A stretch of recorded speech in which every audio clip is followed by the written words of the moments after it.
Friends, I am back with the third part of my chapter 2 describing motion. So without wasting time, let us move towards the chapter. So आज का हम topic देखते हैं. आज हमें graphs करने हैं. ग्राफ्स में हमें दो टाइप्स के ग्राफ करेंगे हम. एक तो करेंगे हम पहले करेंगे distance time graph.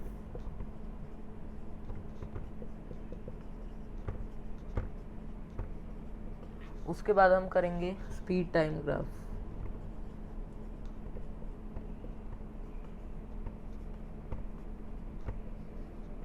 Distance time graph के साथ में ही हम ब्रीफ में डिस्कस करेंगे डिस्प्लेसमेंट टाइम ग्राफ.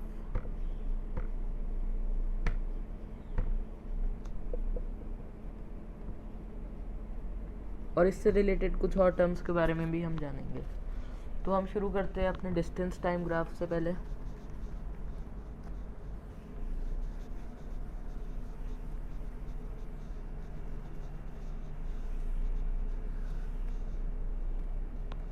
पहले ग्राफ बना लेते हैं.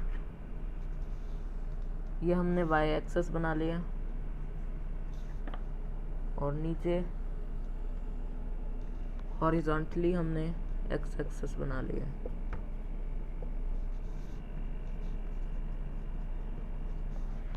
जो एक्स एक्सेस होती है उस पर हमेशा हम इंडिपेंडेंट क्वांटिटी लेते हैं. तो हमारा ये है डिस्टेंस टाइम ग्राफ.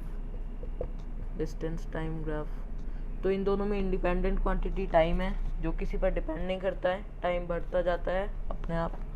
तो इसीलिए टाइम को हम एक्स एक्सेस पर रखेंगे और इधर वाई एक्सेस पर हम रखेंगे डिस्टेंस को.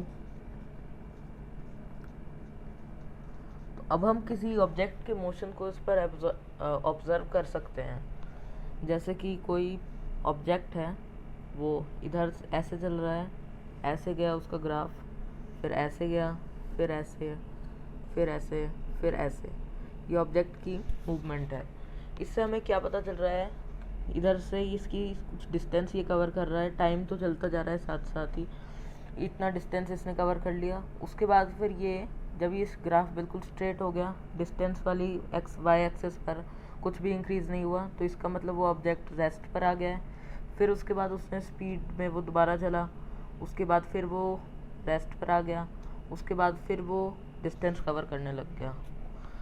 अब हम कुछ और ग्राफ्स के कुछ और टर्म्स के बारे में डिस्कस करते हैं. देखते हैं. ये इस पॉइंट को ए पॉइंट मान लेते हैं. ए पॉइंट से लेकर यहाँ तक ऐसे एक ऑब्जेक्ट का ग्राफ बन रहा है. यहाँ से वो यहाँ तक चले गया. तो अब अगर हमें स्पीड पता करनी है, अब हम स्पीड के बारे में जानेंगे. स्पीड अगर हमें पता करनी है तो स्पीड का फॉर्मूला आपको मैंने अपनी पिछली वीडियो में बताया था. डिस्टेंस अपॉन टाइम होता है. हमारे पास इधर डिस्टेंस भी है, टाइम भी है. इसे दोबारा स्ट्रेट करना पड़ेगा. स्पीड पता करने के लिए हम पहले फॉर्मूला लिख लेते हैं. v equals to S upon T, जहाँ पर v स्पीड है, ये डिस्टेंस है और t टाइम है. जब भी हमें स्पीड पता करनी है, हम कोई दो पॉइंट्स ले लेंगे. अगर ये स्ट्रेट लाइन है, स्ट्रेट लाइन का मतलब यूनिफॉर्म स्पीड. इसका मतलब कि वो इक्वल डिस्टेंस कवर करता है इक्वल इंटरवल्स ऑफ टाइम में. मतलब अगर इस जगह पे ये इतना डिस्टेंस कवर कर रहा है इतने टाइम में, तो उतने ही टाइम में वो उतना ही डिस्टेंस और कवर करेगा. मतलब जितना टाइम उतना ही डिस्टेंस, हर बार उतना ही कवर करेगा. जैसे कि इतने टाइम में इसने 5 किलोमीटर्स कवर किया, तो अगर इतना टाइम और बीत गया तो उस टाइम में भी वो 5 किलोमीटर्स और करेगा. तो अब देखते हैं, जब भी हमें स्पीड पता करनी है, हम दो पॉइंट्स और मार्क कर लेंगे. एक पॉइंट बी, ओके, और एक पॉइंट सी. इस पर करेंगे. ये जो दो पॉइंट हमने मार्क कर लिए, उन दोनों पॉइंट्स को उनके वाई एक्सेस और एक्स एक्सेस से जोड़ देंगे डॉटेड लाइन यूज़ करके.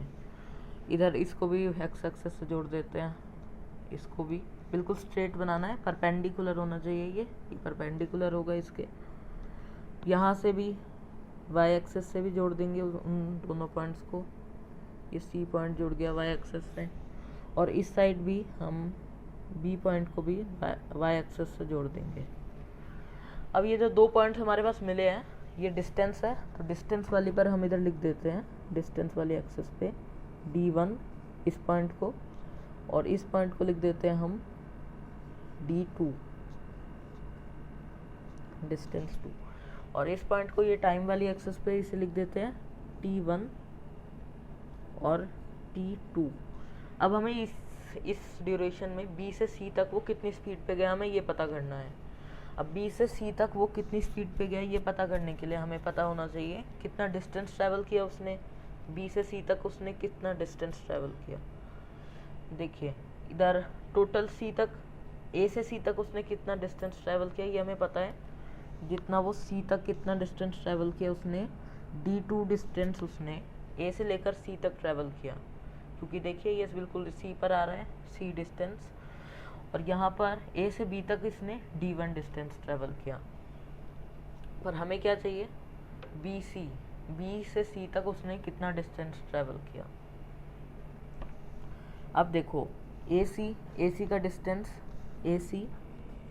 AC तक उसने जितना डिस्टेंस ट्रैवल किया, AC तक उसने जितना किया उसमें से अगर AB वाला क्या हटा दें, AB वाला डिस्टेंस अगर हम हटा दें तो हमारे पास क्या बचेगा, BC का बचेगा। ये देखिए दोबारा से देख लीजिए, ये A से C तक टोटल है, AC से हम AB हटा देंगे तो हमारे पास बचेगा BC, तो AC में minus AB equals to BC। और अगर हम इनकी D1 और D2 की टर्म्स में बोले इसको, तो A से C तक कितना डिस्टेंस है, A से C जो हमने AC लिखा है उसकी जगह हम लिख सकते हैं D2, क्योंकि A से C तक D2 डिस्टेंस है, और A से लेकर B तक डिस्टेंस D1 है, तो इसमें से D1 सब्ट्रैक्ट कर देंगे तो D2 में से D1 गया तो हमारे पास इतना बचा, जो इतना ये डिस्टेंस बचा है हमारे पास ये, तो ये है B से C तक का, B से C तक इसने इतना डिस्टेंस ट्रैवल किया, तो ये हो गया BC। अब डिस्टेंस आ गया हमारे पास, उसने कितना डिस्टेंस किया है, डिस्टेंस है D2 माइनस D1। अब टाइम कितना है, टोटल टाइम इधर से लेकर इधर तक T2 है टोटल टाइम हमारे पास, T2 टोटल टाइम है हमारे पास, और हमें कितना टाइम चाहिए, B और C, B से C पहुंचने में कितना टाइम लगा, B पर जब था तब T1 था टाइम, C तक पहुंचा तो T2 हो गया। B से C का हमें इंटरवल निकालना है, तो उसके लिए हम T2, ये टोटल T2 है, यहाँ से ये इधर तक T2 है, इसमें से T1 हटा देंगे तो हमारे पास T1 और T2 के बीच में कितना टाइम था, मतलब B और C तक पहुंचने के बीच में कितना टाइम था, तो इसको कर देंगे T2 minus T1 equal to BC का जो टाइम लगा है। अब इसको हम पुट कर देते हैं value, speed V is equal to S क्या है हमारे पास, डिस्टेंस, ये हमारे पास D2 minus D1 upon T2 minus T1। अगर हमें कुछ ऐसा ग्राफ मिल जाए, हमें वैल्यूज़ दे दी हो D2 D1 की और T1 T2 की, ऐसी कुछ वैल्यूज़ दी हो, तो हम इस फार्मूला को यूज़ कर सकते हैं। और ये आपको ये भी समझ आ गया होगा कि कैसे ये फार्मूला आया, सिंपल है, इसमें D2 में से D1 किया माइनस, तो इतना हमें मिल गया, और T2 में से T1 किया, T1 तक कर दिया, तो हमारे पास बचा T2 और T1 के बीच की तो ये जगह है, इसमें कितना टाइम हुआ ये हमें मिल गया। तो speed is equal to distance upon time लगाकर हमने कैलकुलेट कर लिया। अब देखते हैं कुछ और बातें इनके बारे में। एक ये एंगल, ये एंगल होता है, अगर ये एंगल जो है, जितना एंगल ये बड़ा होगा उतनी ज़्यादा स्पीड होगी इसकी। जब हमारे पास ये फार्मूला आया, इससे हमें स्पीड तो मिल ही जाएगी, साथ में इस फार्मूले को स्लोप का फार्मूला भी कहा जाता है। स्लोप, जो स्पीड होती है वो स्लोप पर डिपेंडेंट होती है।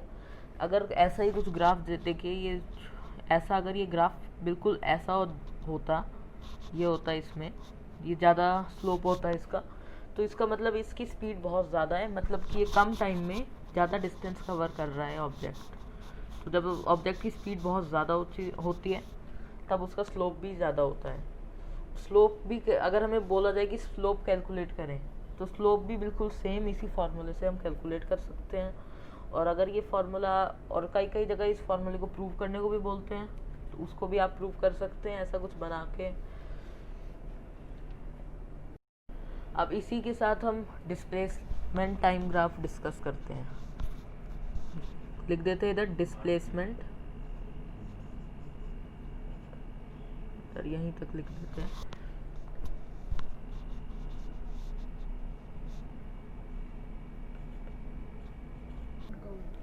और इधर भी डिस्टेंस की जगह डिस्प्लेसमेंट लिख देते हैं, शॉर्ट में लिख देते हैं DISP। ठीक है, इस साइड भी हमने वाई एक्सेस पर भी डिस्प्लेसमेंट लिख दिया, और ये एक्स एक्सेस पर तो टाइम रहेगा ही वही, तो इसमें भी इसको हम डिस्प्लेसमेंट मान लेते हैं। अब हम इससे जो कैलकुलेट आएगा होएगा, हमने इसी सेम तरीके से इसको भी, इसमें भी अगर हमसे पूछे जाए, इसमें स्पीड नहीं होगी टर्म, इसमें होगी टर्म वेलोसिटी होगी। इसमें अगर हमें वेलोसिटी कैलकुलेट करना है तो हमें यही सेम काम करना पड़ेगा। अगर हमें वेलोसिटी कैलकुलेट करना है तो डिस्प्लेसमेंट टाइम ग्राफ होगा, तो उसमें भी हमें d2 minus d1 upon t2 minus d1, उसका भी सेम तरीका चलेगा, डिस्टेंस अपॉन टाइम, उसकी जगह इधर हो जाएगा डिस्प्लेसमेंट अपॉन टाइम। तो वैसे ही इसका, और जितना ज़्यादा स्लोप उतनी ज़्यादा वेलोसिटी। और स्लोप कैसे पता लगेगा कि ज़्यादा स्लोप है, जितना ज़्यादा ये एंगल होगा, जितना बड़ा ये एंगल ये वाला होगा, ये एंगल अगर इतना बड़ा होगा तो और ज़्यादा स्लोप होगा, और इससे वेलोसिटी भी इम्पैक्ट होएगा, वेलोसिटी भी बढ़ेगी इससे। सो आई होप आपको ये समझ आ गया होगा। अब डिस्प्लेसमेंट टाइम ग्राफ, एक तरह का डिस्प्लेसमेंट टाइम ग्राफ हम और करेंगे, इसे इरेज कर देते हैं। डिस्प्लेसमेंट टाइम ग्राफ में कुछ चीज़ें अलग होती हैं जो डिस्टेंस टाइम ग्राफ में भी नहीं होती। जैसा कि मैंने अपनी एक वीडियो में बताया था कि डिस्प्लेसमेंट नेगेटिव भी हो सकता है, तो ग्राफ पर नेगेटिव कैसे शो करेंगे, वेलोसिटी नेगेटिव भी हो सकती है क्योंकि ये वेक्टर क्वांटिटी है। एक तरह का ग्राफ इस तरह बनेगा, नॉर्मली पहले बना दिया हमने, ये हो गया हमारा डिस्प्लेसमेंट टाइम ग्राफ। इसे लिख देते हैं वाई एक्सेस, इसे लिख देते हैं एक्स एक्सेस, इधर लिख देते हैं डिस्प्लेसमेंट, और इधर लिख देते हैं टाइम।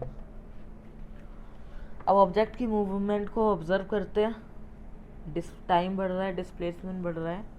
और अब यहाँ देखते हैं इस पॉइंट पे, इस पॉइंट को ओ पॉइंट मान लेते हैं। इस पॉइंट पे क्या हुआ, ऑब्जेक्ट की ये नीचे जाने लग गया, इसका क्या मतलब हुआ, और ये कैसे जा सकता है। डिस्टेंस तो जितना ट्रैवल कर लिया उतना तो कर लिया, अगर हम वापस भी आ जाएंगे तो डिस्टेंस बढ़ेगा ही। पर देखते हैं यहाँ पे कि ये ऐसा कैसे हो गया। इसके लिए मैंने पहले भी कई बार बता दिया है ऐसी बात, सेम बात दोबारा बता रहा हूँ। सी, अगर आप इधर बी से बी में रहते हैं, बी से आप सी गए, तो जब तक आप सी जाते रहेंगे बी से, तब तक तो आपका डिस्प्लेसमेंट बढ़ता रहेगा। लेकिन जब आप सी से वापस बी की तरफ आने लग जाएंगे तो आपका डिस्प्लेसमेंट घटने लगेगा, जैसा कि इधर हो रहा है। डिस्प्लेसमेंट मान लीजिए बी से सी आप गए तो डिस्प्लेसमेंट आपका बढ़ रहा है, पर आप जब दोबारा सी से बी आने लग गए तो आपका डिस्प्लेसमेंट घटने लग गया।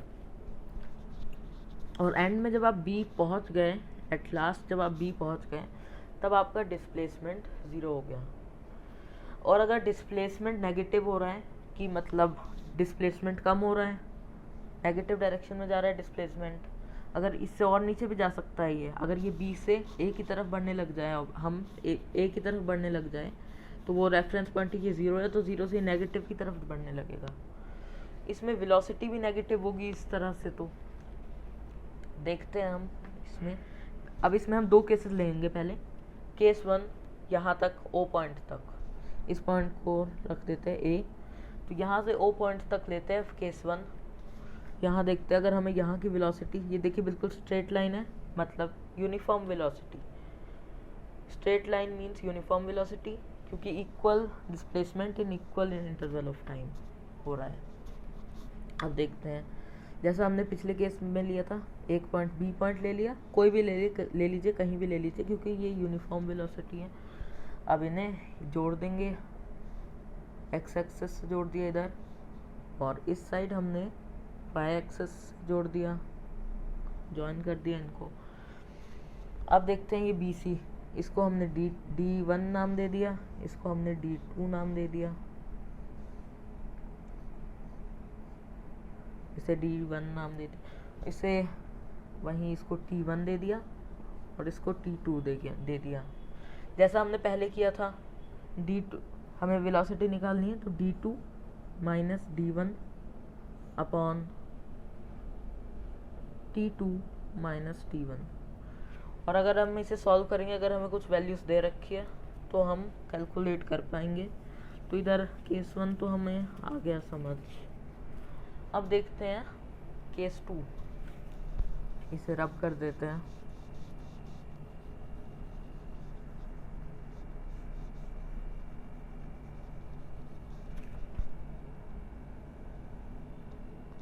ओ पॉइंट से लेकर इस पॉइंट को भी कुछ नाम दे देते हैं, कुछ भी दे सकते हैं। ओ के बाद पी आता है, पी दे दिया। तो अब यहाँ देखते हैं, इसे भी इरेज करते हैं। ये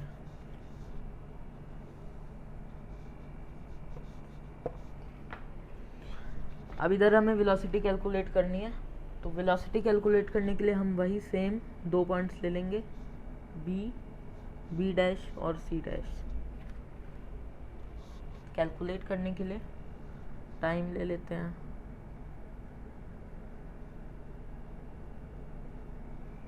इसे जोड़ देते हैं, नीचे जुड़ेगा।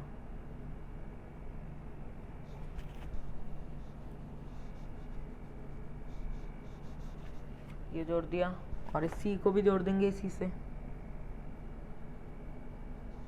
ये भी जोड़ दिया हमने। अब डिस्प्लेसमेंट जो बाद वाला होता है उसे बोला था ना हमने D2। तो जो बाद में क्या हुआ, टाइम जो बाद में हुआ, बाद में तो इधर पहुँचे सी पर, पहले कहाँ पहुँचे, बी पर पहुँचे। तो इसको नाम रख देते T1 और इसका T2। अब उसमें हमें इसको नाम रख देते हैं D1 और D2। हम किस पॉइंट पर बाद में पहुँचे, इस पॉइंट पर बाद में पहुँचे हम पहले, बाद में हम पहुँचे सी पॉइंट पे। तो वो भी हमने D2 माइनस D1 क्यों किया था, क्योंकि बाद में हम पहुँचे थे उस वाले पॉइंट पे जो ऊपर पॉइंट था, सी पॉइंट था, और अभी भी सी पॉइंट पर हम बाद में पहुँचे हैं। तो इधर फार्मूला D1 माइनस D2 हो जाएगा। और अब ये देखिए D1 माइनस D2, टाइम वही रहेगा, T2 माइनस T1 जैसा पहले था, क्योंकि टाइम इंडिपेंडेंट क्वांटिटी है, वो किसी चीज़ फैक्टर पर डिपेंड नहीं करती है, डिस्प्लेसमेंट जैसे डायरेक्शन पर डिपेंड करता है। तो अब देखिए D1 छोटा है, छोटे वैल्यू में से हम इतनी बड़ी वैल्यू माइनस करेंगे D2। अगर देख लेते हैं, छोटी वैल्यू है 2 में से अगर हम 5 माइनस करेंगे, छोटी वैल्यू में से बड़ी वैल्यू माइनस करेंगे, तो हमारे पास आंसर नेगेटिव आएगा। तो इधर भी नेगेटिव आएगा हमारा, तो मतलब वेलोसिटी नेगेटिव हो गई है। बस इसमें यही अंतर होता है। नेगेटिव वेलोसिटी को डिपिक्ट करने के लिए हम ये ग्राफ नीचे की तरफ जाता है और डिस्प्लेसमेंट भी जब इसमें कम हो जाता है। डिस्प्लेसमेंट टाइम ग्राफ और डिस्टेंस टाइम ग्राफ में यही डिफरेंस है।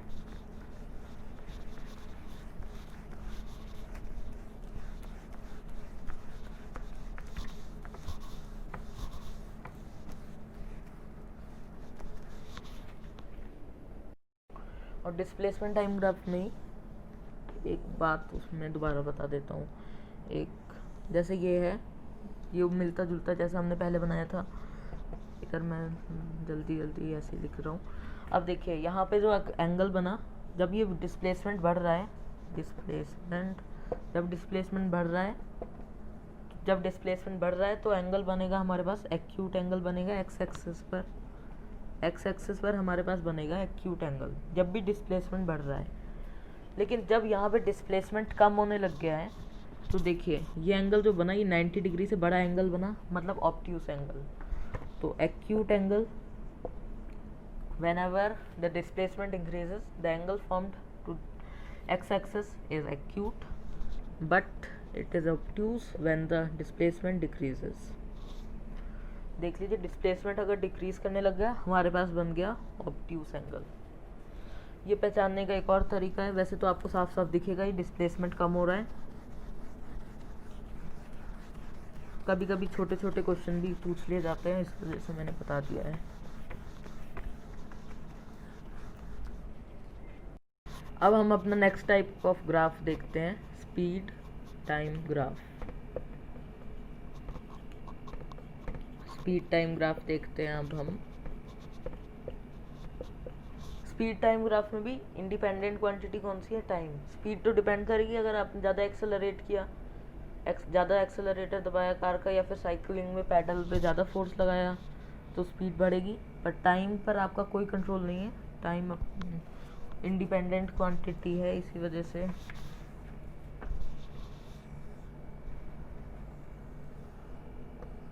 तो इसे मार्क कर देते हैं, वो वाई एक्सिस, और इसे लिख देते हैं x axis. Speed time graph में अब कुछ ग्राफ्स ऑब्जर्व करना आप। उसमें यूनिफॉर्म स्पीड कैसा था, हमने डिस्टेंस टाइम ग्राफ में देखा था, वो बिल्कुल स्ट्रेट लाइन थी ऊपर से, कोई भी उसमें स्लोप तो था। पर स्पीड टाइम ग्राफ में यूनिफॉर्म स्पीड तब होती है जब इसमें स्पीड बिल्कुल बढ़ती नहीं है। देखिए यहाँ पे स्पीड, इधर स्पीड लिख देते हैं, इधर स्पीड और इधर टाइम। इधर देखो, इधर स्पीड जो है, स्पीड बिल्कुल हमेशा कांस्टेंट रह रही है, स्पीड नहीं बढ़ रही है ना ही घट रही है स्पीड। तो ऐसा कहा जाता है यूनिफॉर्म मोशन कहा जाता है ऐसे मोशन को। तो इसे लिख सकते हैं uniform speed, the object is moving at uniform speed. अब इसी में अगर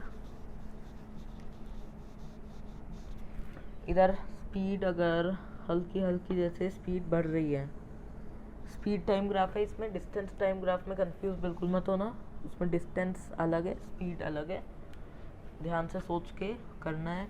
स्पीड देखते हैं, स्पीड देखो ऐसे बढ़े जा रही है स्पीड। तो जब स्पीड बढ़ती है तब क्या बताया था मैंने पहले, अपने पिछली वीडियो को ज़रूर देख लेना अगर नहीं देखा है अभी तक। एक्सेलरेशन होता है जब भी स्पीड बढ़ती है, इधर स्पीड बढ़ रही है तो एक्सेलरेशन है। अब एक्सेलरेशन में भी कई बात आती है, जैसे कि स्पीड बढ़ी, फिर देखते हैं अभी भी बढ़ रही है स्पीड, अभी भी। अब देख, एक सेकेंड दोबारा से बनाता हूँ मैं।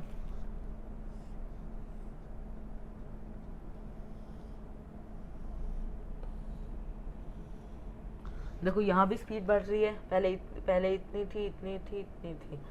तो यहाँ देखते हैं वो पिछला जो स्ट्रेट लाइन था उसमें यूनिफॉर्म एक्सेलरेशन था, इसे यूनिफॉर्म एक्सेलरेशन नहीं बोला जा सकता कि कभी ज़्यादा एक्सेलरेट करे। देखो स्लोप, ये भी स्लोप पर डिपेंड करेगा, जितना ज़्यादा स्लोप होगा उतना ज़्यादा एक्सेलरेशन होगा। जैसे जितना ज़्यादा डिस्टेंस टाइम ग्राफ में हमने देखा था, जितना ज़्यादा डिस्टेंस का स्लोप था उस लाइन का, उतनी ज़्यादा स्पीड थी। और यहाँ पर जितना ज़्यादा स्लोप है उतना ज़्यादा एक्सेलरेशन है। स्पीड पहले बहुत ज़्यादा स्पीड बढ़ाई, उसके बाद स्पीड अभी भी बढ़ रही है पर थोड़ी कम कम बढ़ रही है स्पीड, उसके बाद थोड़ी ज़्यादा स्पीड बढ़ी, फिर थोड़ी कम कम कम स्पीड बढ़ी। तो ये हो गया नॉन यूनिफॉर्म एक्सेलरेशन। इसे बोलते हैं नॉन यूनिफॉर्म एक्सेलरेशन। और जब भी स्ट्रेट लाइन होती है उस मोशन को हम बोलते हैं, जैसे इस टाइप की स्ट्रेट लाइन होती है उसे बोलते हैं यूनिफॉर्म एक्सेलरेटेड मोशन।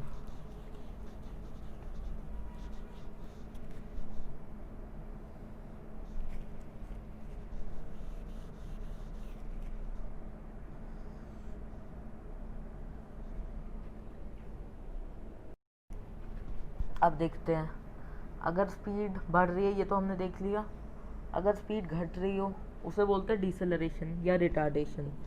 ऐसा पिछली वीडियो में इस कॉन्सेप्ट को बहुत डीपली एक्सप्लेन किया मैंने, और न्यूमेरिकल्स में अपने आगे आने वाली वीडियोस में कराऊंगा इन पर बेस्ड। ये है रिटार्डेशन, इधर स्पीड घट रही है।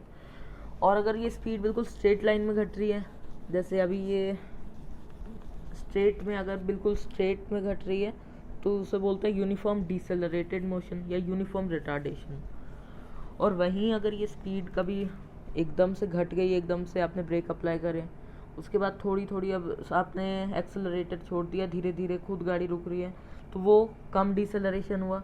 और अगर आपने यहाँ ब्रेक सप्लाई करें तो यहाँ पर एकदम से जल्दी से डिसेलरेशन हुआ, मतलब गाड़ी जल्दी रुक गई। और अगर वैसे आपने एक्सेलरेटर छोड़ दिया तो धीरे धीरे रुकेगी, मतलब धीरे धीरे डिसेलरेट करेगी।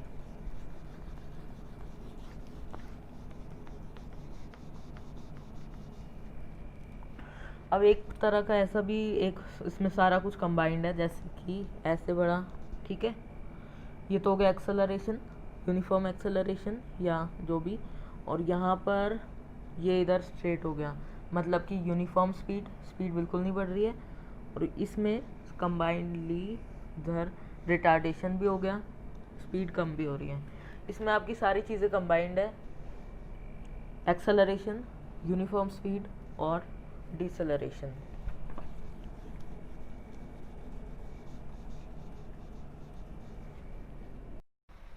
हमने डिस्टेंस टाइम ग्राफ से स्पीड कैलकुलेट करना सीख लिया है। अब स्पीड टाइम ग्राफ से हम डिस्टेंस कैलकुलेट करेंगे। हमें पता है speed is equal to distance upon time, तो अगर और distance is equal to speed multiply by time. चलिए पहले ग्राफ बना लेते हैं। ये देखो, ये इसमें यूनिफॉर्म मोशन का ग्राफ बनाया मैंने, यूनिफॉर्म स्पीड का, क्योंकि स्पीड यूनिफॉर्म रह रही है, स्पीड ना बढ़ रही है ना घट रही है। अब इस ग्राफ में से हम डिस्टेंस कैलकुलेट करेंगे। डिस्टेंस के लिए भी हम 2 पॉइंट्स इस पर ले लेंगे, पॉइंट ए और पॉइंट बी। अब इन पॉइंट्स को हमें इससे जोड़ना है एक्स एक्सिस से।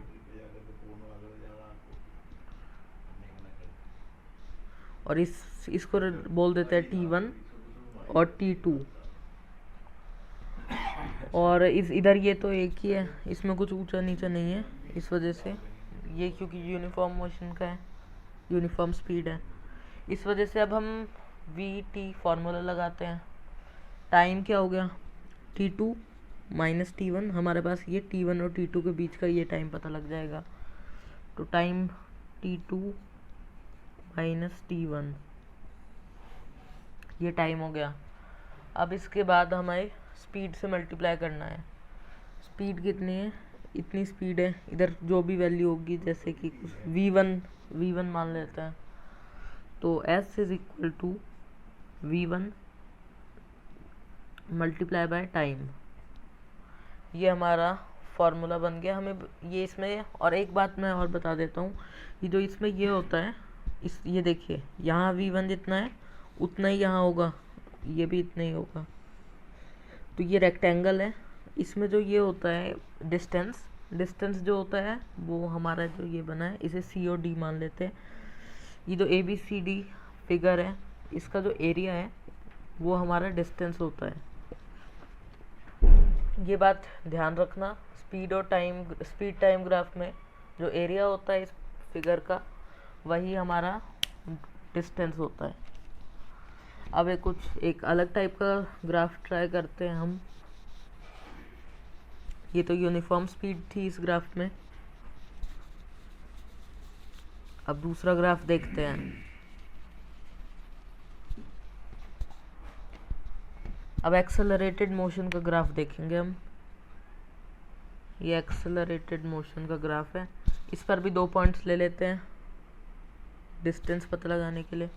वैसे अगर डिस्टेंस हम टोटल डिस्टेंस निकालना चाह रहे हैं तो 2 पॉइंट्स लेने की ज़रूरत नहीं है। चलिए टोटल ही निकाल लेते हैं, टोटल डिस्टेंस जितना ये है। तो टोटल डिस्टेंस में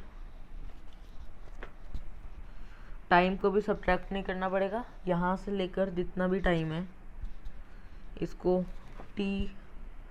T1 मान लेते हैं। ये जितना टाइम है इतना टाइम हो गया हमारे पास। और हमारे पास स्पीड चाहिए, स्पीड कितनी हो गई, इधर जितनी भी स्पीड होगी इसे V1 मान लेते हैं।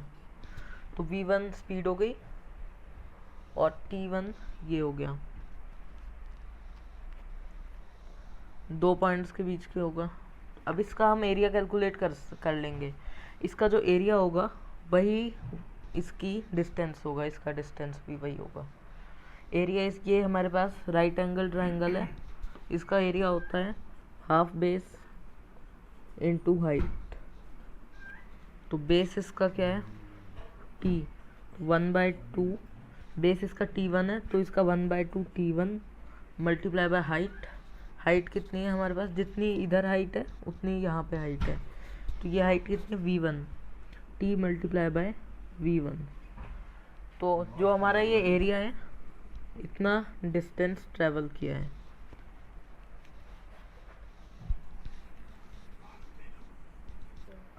तो एक और एग्जांपल ले लेते हैं। पहले तो एक्सेलरेशन हो रहा है, उसके बाद यूनिफॉर्म स्पीड हो रही है, उसके बाद डिसेलरेशन हो रहा है। अब हमें इसमें क्या निकालना है, हमें डिस्टेंस निकालना है। डिस्टेंस के लिए जैसा हमें पता है कि हमें एरिया निकालना होता है फिगर का, जो एरिया होता है फिगर का वही एरिया इसका डिस्टेंस होता है। और ये फिगर ट्रेपेजियम है, इसकी ये हाइट है दोनों साइड्स में। पहले हमारे फिगर थी रेक्टेंगल थी, उसके बाद राइट एंगल ट्रायंगल था, उसके बाद अब ये ट्रेपेजियम है। ट्रेपेजियम की ये साइड्स पैरेलल होती है। ट्रेपेजियम का इसमें अगर आपको नहीं पता है, अगर फार्मूला पता है तो फार्मूला लगा दीजिए, अगर नहीं पता है तो राइट एंगल ट्रायंगल का फार्मूला लगा सकते हैं, हाफ बेस इनटू हाइट, और इस एक और बेस यही सेम प्लस कर देंगे। इसकी वैल्यू हमें पता होनी चाहिए इसके लिए, प्लस इसका हाफ बेस इनटू हाइट, क्योंकि कई बार परफेक्ट ट्रेपेजियम नहीं देते हैं, इस वजह से आइसोसेलेस ट्रेपेजियम नहीं होता है। प्लस इसका एरिया, इसको मार्क कर देते हैं t1, इसको मार्क कर देते हैं t2, इसको मार्क कर देते हैं t3। पहले इसका एरिया निकालते हैं इस फिगर का। इसका होगा t2 माइनस t1, t2 ये टोटल माइनस t1, तो बचा हमारे पास ये मल्टीप्लाई बाय हाइट। हाइट को v1 ही मान लेते हैं, v1 हो गई, तो हमारा ये हो गया t2 minus t1 into v1। और ये हाफ बेस इंटू हाइट से इसका निकाल लो। हाफ बेस की जगह लिख देते हैं, बेस की जगह लिख देते हैं t1, और हाइट की जगह लिख देते हैं v1, और इधर इसकी बेस की जगह लिख देते हैं। बेस क्या होगा इसका होगा ये t2 और t3 के बीच में, तो इस t3 ये टोटल t3 में से t2 माइनस कर देंगे तो बचेगा ये, t3 में से t2 कर देंगे तो ये बचेगा, तो इसको लिख देते हैं t3 minus t2, t3 minus t2 multiply by height. Height हमारे पास v1 गिवन है, इनकी वैल्यूज दी होगी क्वेश्चन में, और बाकी प्रैक्टिस के लिए प्रॉब्लम्स में आगे वीडियोस और अपलोड करूँगा इसके ऊपर, प्रॉब्लम्स के ऊपर। So I hope you like this video. I will soon come back with a new video.